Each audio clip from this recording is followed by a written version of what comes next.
Alright, so today what I'm doing is replacing a oil pressure sensor. This is a 2009 Buick Enclave. Obviously you can't tell. I mean, it says Buick right there, but yeah. So 2009 Buick Enclave. So this will be the exact same replacement for GMC Acadia, Chevy Traverse, and the Saturn Outlook. I'm sure it dates back that far because this is 2009. So here's the old sensor.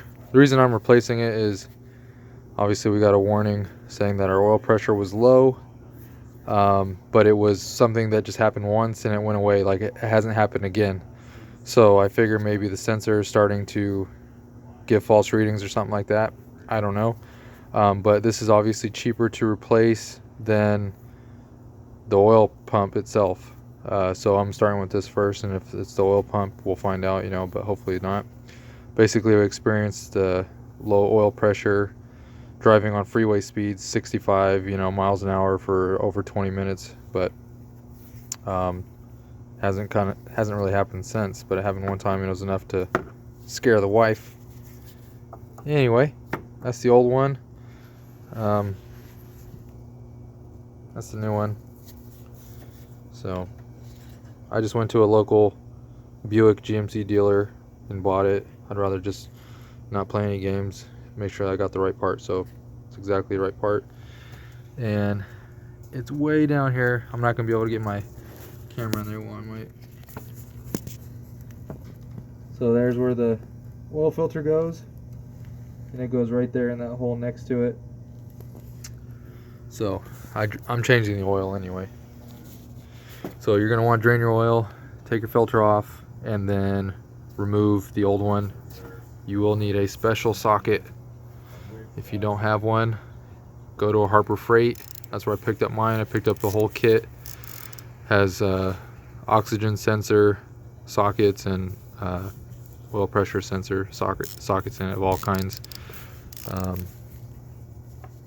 It's 1 1/16 is the size. And obviously there's kind of different steps in there as well, but it's what fits.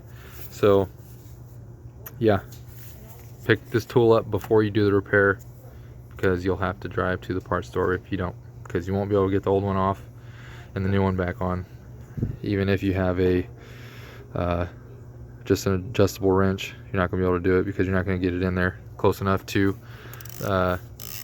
where it's at or getting any leverage. So yeah, anyway, I'm about to get this back in.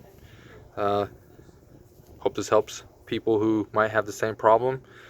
Just to let you know where it's at, and this was I paid $70 at the dealership, so pretty sure if you got it from Rock Auto, if you wanted to wait a couple weeks to do the repair, you could get it for like 25 bucks or something like that. But I needed to do it right now, so went up to my local dealership.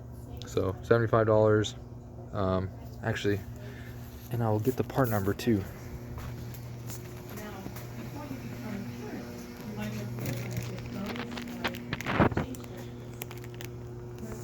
So there you go. That's the AC Delco part number that you're going to use. Or you can call an AutoZone if you want to get there, or Napa or something like that. But yeah, there you go.